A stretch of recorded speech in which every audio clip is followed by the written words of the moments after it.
Hello प्यारे बच्चों, स्वागत है आपका अपने प्यारे YouTube channel the raise institute में। स्टूडेंट्स, आज की इस वीडियो में हम क्या पढ़ने वाले हैं? आज की इस वीडियो में हम पढ़ने वाले हैं क्लास 11 के यूपी बोर्ड के हिंदी के काव्यखंड के दूसरे पार्ट को। ठीक है बच्चों, आज हम क्या पढ़ेंगे? हिंदी के काव्यखंड के दूसरे पार्ट को, जो कि सामान्य हिंदी के हमारे जो विद्यार्थी हैं उन सामान्य हिंदी के विद्यार्थियों के लिए यह जो पार्ट है वह दूसरा पार्ट है, जो कि हमारे सूरदास जी द्वारा रचित है। तो बच्चों, प्रीवियस वीडियो में हम लोगों ने कबीरदास जी द्वारा रचित पाठ को, उसकी व्याख्या को समझा था और उसे कंप्लीट किया था। आशा करता हूं कि प्रीवियस वीडियो में बताई गई जो व्याख्याएं हैं वो आपको अच्छे से समझ में आई होंगी। इसी आशा और इसी उम्मीद के साथ आज हम दूसरे पार्ट का प्रारंभ करते हैं। तो बच्चों, हमारा जो दूसरा पार्ट है सूरदास जी द्वारा रचित विनय के पद। ठीक, तो आज हम विनय के पद की व्याख्या को देखेंगे और उसे समझने का प्रयास करेंगे। तो चलिए बच्चों, विनय के पद को प्रारंभ करते हैं और इसकी सुंदर व्याख्याओं को समझते हैं। तो बच्चों, विनय के पद का जो आपका पहला पद है वह है कि अब के राखी लेहु भगवान, हौ अनाथ बैठ्यो द्रुम डरिया पारधि साधे बान, और ताके दर से मैं भाज्यो चाहत ऊपर डुकियो सजान, और दुही भांति दुख भयो आनी यह कौन उबारे प्राण, और सुमिरत ही अहो धस्यो पारधि कर छुटियो संधान, सूरदास सर लग्यो सचान ही जय जय कृपा निधान। ठीक बच्चों, यह जो सुंदर सा पद है, यहाँ पे सूरदास जी ने जीवात्मा को एक पक्षी के माध्यम से, ठीक है, एक पक्षी के रूप में प्रस्तुत करते हुए यह पद को लिखा है। तो क्या है? अब के राखी लेहु भगवान, हे ईश्वर इस बार अब की राखी हूँ। ठीक है, कि हे ईश्वर इस बार आप मेरी रक्षा कर दीजिए, कि हे ईश्वर इस बार आप मेरी रक्षा कर दीजिए। हाँ अनाथ बैठो डुम डरिया पारधि साधे बान, कि मैं तो अनाथ पक्षी हूँ जो इस डुम डरिया पर, यानी डुम अर्थात पेड़ और डरिया उसकी डाल पर, कि मैं तो अनाथ पक्षी हूँ जो इस पेड़ की डाल पर बैठा हुआ है। पारधि साधे बान, और मुझ पर एक पारधि, पारधि अर्थात शिकारी ने, ठीक है, एक शिकारी ने मुझ पर बाण, ठीक है, बाण जो है वो साधा हुआ है। टाके दर में भाज्यो चाहत ऊपर डुकियो सचान, और उस पारधी के डर से मैं, हे ईश्वर उस पारधी के डर से मैं भागना चाहता हूं, लेकिन ऊपर डुकियो सजान, परंतु ऊपर, ठीक है, जैसे ही मैं उसके डर से उड़ना चाहता हूं तो आकाश मार्ग में एक बाज मुझ पर घात लगाए हुए बैठा हुआ है। क्या था? कि अब के राखी लेहु भगवान, की हे ईश्वर इस बार आप मेरे प्राणों की रक्षा कर दीजिए। मैं तो अनाथ पक्षी हूं जो इस पेड़ की डाली पर बैठा हुआ हूं और मुझ पर एक शिकारी ने बाण साधा हुआ है, निशाना साधा हुआ है, और उस शिकारी के डर से हे ईश्वर मैं भागना चाहता हूं, परंतु आकाश मार्ग पर एक बाज मुझ पर घात लगाए हुए बैठा हुआ है। ठीक है, दुहु भांति दुख भयो आनी, ठीक है, दुहु यानी दोनों, भांति दुख भयो आनी, कि मेरे ऊपर, हे ईश्वर मेरे ऊपर दोनों ही ओर से दुख आन पड़ा है। कौन उबारे प्राण, अब मेरे इस प्राण की रक्षा कौन करेगा, मेरे प्राणों को कौन उबारेगा। ठीक है, सुमिरत ही अहो ढस्यो पारधि कर छुतियो संधान, जैसे ही उस पक्षी ने भगवान श्री कृष्ण की, ईश्वर की आराधना शुरू की, वैसे ही उस पारधी को, उस शिकारी को अहि अर्थात सर्प ने ढस लिया। ठीक है, सुमिरत ही अहि दस्यो पारधी, की जैसे ही उस पक्षी ने ईश्वर का सुमिरन किया वैसे ही उस शिकारी को सर्प ने डस लिया है। कर छुटियो संधान, और जैसे ही उस पारधी को सर्प ने डसा, उसके हाथों द्वारा साधा गया जो संधान था, जो निशाना था, वह उसके हाथ से छूट जाता है। सूरदास सर लग्यो साचा नहीं जय जय कृपा न जान, और वो छूटा हुआ जो संधान है वो जाकर के बाज पक्षी को लग जाता है और इस प्रकार से पक्षी की जान बच जाती है। सूरदास जी कहते हैं कि हे मेरे प्राणों को उबारने वाले ईश्वर, जय जय कृपा निधान, आपकी जयकार हो। ठीक है, आपकी जय हो। तो ये तो बच्चों बात हो गई पक्षी के पक्ष में। ठीक है, यहाँ तक आपको आशा करता हूँ व्याख्या समझ में आई होगी। पुनः एक बार देखते हैं क्या है। अब के राखी लेहु भगवान, हौ अनाथ बैठो डुम दरिया पारधि साधे बान, और ताके दर में भाज्यो चाहत ऊपर डकियो सजान, और दुहु भांति दुख भयो आनी यह कौन उबारे प्राण, और सुमिरत ई अहो धस्यो पारधि कर छुटियो संधान, सूरदास सर लग्यो सचान ही जय जय कृपा निधान, कि इस बार हे ईश्वर, इस बार आप मेरे प्राणों की रक्षा कर लीजिए। मैं तो अनाथ पक्षी हूँ जो इस डुमडरिया पर, इस पेड़ की डाल पर बैठा हुआ हूँ, पारधी साध्यवान, और मुझ पर एक शिकारी ने वाण साधा हुआ है। ताके दर में भाजियो चाहत ऊपर डुक्यो सजान, और उस शिकारी के डर से मैं भागना चाहता हूँ, परंतु ऊपर आकाश मार्ग पर एक बाज ने मुझ पर घात लगाया हुआ, एक बाज मुझ पर घात लगाया हुआ उड़ रहा है। ठीक है, दुहु भात दुख भयो आनी, यह कौन उबारे प्राण। अब हे ईश्वर, मेरे ऊपर दोनों ही ओर से दुख आ गया है, अब मेरे प्राणों को कौन उबारेगा, मेरे प्राणों की रक्षा कौन करेगा। सुमिरत ही अहि डस्यो पारधी कर छुटियो संधान। इस प्रकार से ईश्वर का भय के कारण ईश्वर का सुमिरन करते ही उस पारधी को, शिकारी को सर्प डस लेता है और उसके हाथ से संधान छूट जाता है, और वह छूटा हुआ संधान जाकर के बाज को लग जाता है। इस प्रकार पक्षी की जान की रक्षा हो जाती है, और वह पक्षी बोलता है, हे ईश्वर, आपकी हमेशा जय हो, हे कृपा करने वाले मेरे कृपा निधान ईश्वर, आपकी हमेशा जय हो। तो ये तो हो गई बात बच्चों पक्षी के पक्ष में।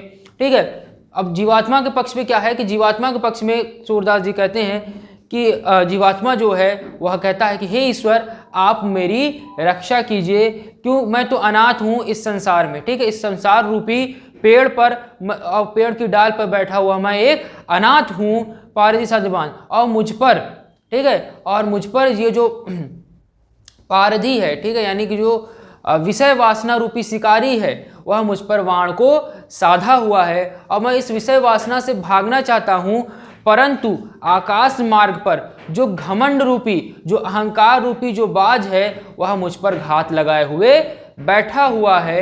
हे ईश्वर, अब इस प्रकार मेरे तो ऊपर दोनों ही ओर से संकट आ गया है, अब मेरे प्राणों को कौन उबारेगा। ठीक है, क्या है, जीवात्मा ईश्वर का स्मरण करते हुए कहती है कि हे प्रभु, आप मेरी इस बार रक्षा कर लीजिए, मैं तो अनाथ, इस संसार में मैं तो अनाथ हूँ, इस संसार रूपी पेड़ की डाल पर मैं बैठा हुआ एक अनाथ जीवात्मा हूँ। ठीक है, और मुझ पर विषय वासनाओं ने वाण, विषय वासना रूपी जो शिकारी है उसने मुझ पर वाण साधा हुआ है। ठीक है, और मैं उस विषय वासना रूपी शिकारी से बचकर भागना चाहता हूँ, परंतु जो अहंकार और घमंड रूपी जो बाज है वह मुझ पर घात लगाए हुए बैठा हुआ है। हे ईश्वर, अब मेरे प्राणों को कौन उबारेगा, मेरे ऊपर तो दोनों ही ओर से संकट आन पड़ा है। इस प्रकार के भय के कारण वो जो जीवात्मा है वह ईश्वर का स्मरण करती है, तो सुमिरत ही अहि जस्यो पारधी, और इस प्रकार से ईश्वर का स्मरण करते ही उसके मन में अहि रूपी यानी सर्प रूपी ज्ञान का उदय होता है। ठीक है, ईश्वर का ज्ञान रूपी उदय होता है। ठीक है, ज्ञान रूपी सर्प का उदय होता है, और उस ज्ञान रूपी सर्प के से जो सर्प है उसने अहंकार विषय वासना रूपी जो पारधी है उसको डस लेता है, और उसके हाथों से संधान छूटता है, और अहंकार और जो घमंड रूपी बाज है उसको जाकर लग जाता है, जिससे विषय वासना और अहंकार उस ईश्वर की भक्ति रूपी ज्ञान से जो विषय वासना रूपी अहंकार है, जो विषय वासनाएं हैं, वह पूरी तरीके से नष्ट हो जाती हैं, और जीवात्मा ईश्वर की जय जयकार करने लगता है। ठीक है बच्चों, आशा करता हूं विनय का यह जो पद था वो आपको अच्छे समझ में आया होगा। अगले पद की ओर बढ़ते हैं। अगला पद है कि मेरो मन अनंत कहाँ सुख पावे, जैसे उड़ी जहाज को पक्षी फिर जहाज पर आवे। कमल नयन को छाड़े महात्म और देव को ध्यावे, परम गंग को छाड़ी पियासो दुर्मति कूप खनावे।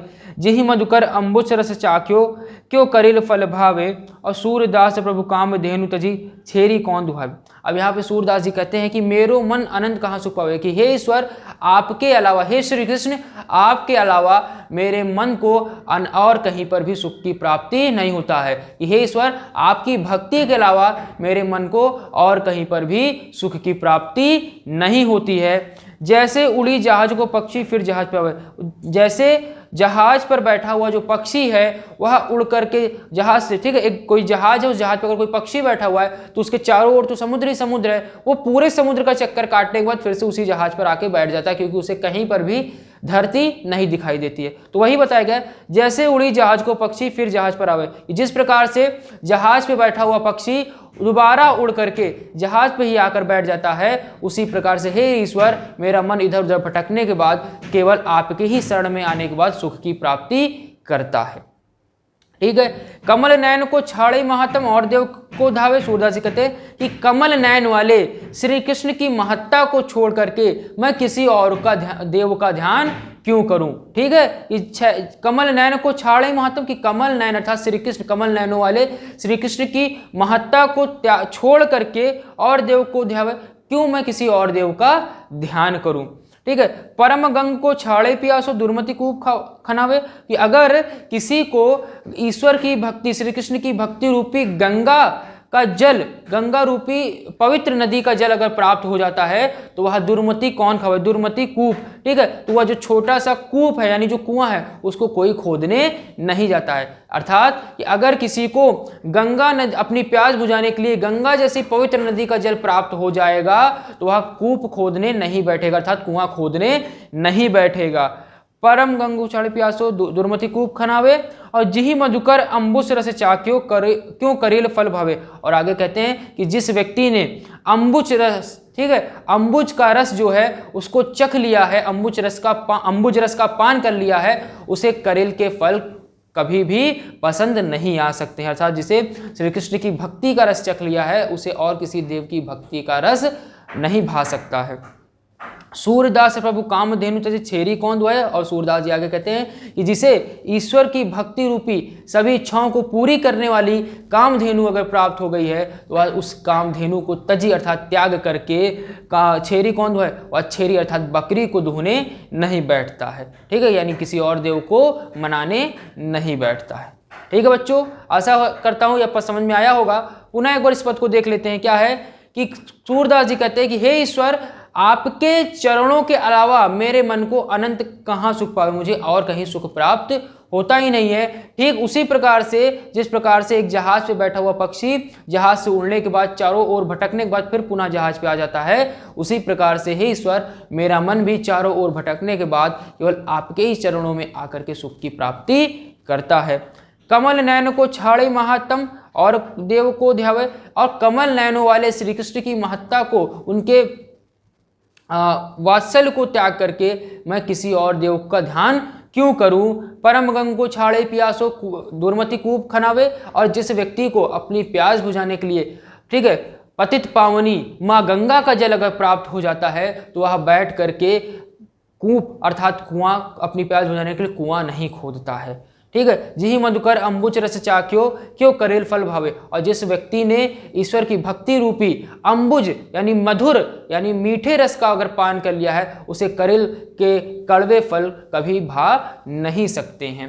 ठीक है। सूरदास प्रभु कामधेनु तजी छेरी कौन दुआए। सूरदास जी कहते हैं कि जिन्हें प्रभु रूपी कामधेनु अर्थात सभी इच्छाओं को पूरी करने वाली कामधेनु गाय प्राप्त हो जाए, वह किसी और देव, छेरी कौन दुआए, वह बकरी रूपी किसी अन्य देव को मतलब कि छेरी कौन दुहावे अर्थात किसी अन्य देव की आराधना नहीं करता है, उसे अगर श्री कृष्ण रूपी कामधेनु प्राप्त हो जाता है तो। ठीक है बच्चों, तो यह तो था हमारा विनय का पद। आपके विनय शीर्षक से यही 2 पद अवतरित थे आपके पाठ में जिनकी व्याख्या मैंने आपको बताई। ठीक, तो आशा करता हूं बच्चों यह जो व्याख्या मैंने आज आपको पढ़ाई है यह व्याख्या आपको अच्छे से समझ में आ गई होगी। ठीक, तो बच्चों अगर वीडियो पसंद आई हो तो वीडियो को लाइक करें, अपने दोस्तों के साथ शेयर करें और इसी तरीके से हमारे साथ लगातार जुड़े रहें और पढ़ते रहें। अगली वीडियो में हम इसी पाठ के में सूरदास जी द्वारा रचित वात्सल्य के पदों को देखेंगे। ठीक, तो आज की वीडियो में बस इतना ही, मिलते हैं अगली वीडियो में। ठीक है, धन्यवाद।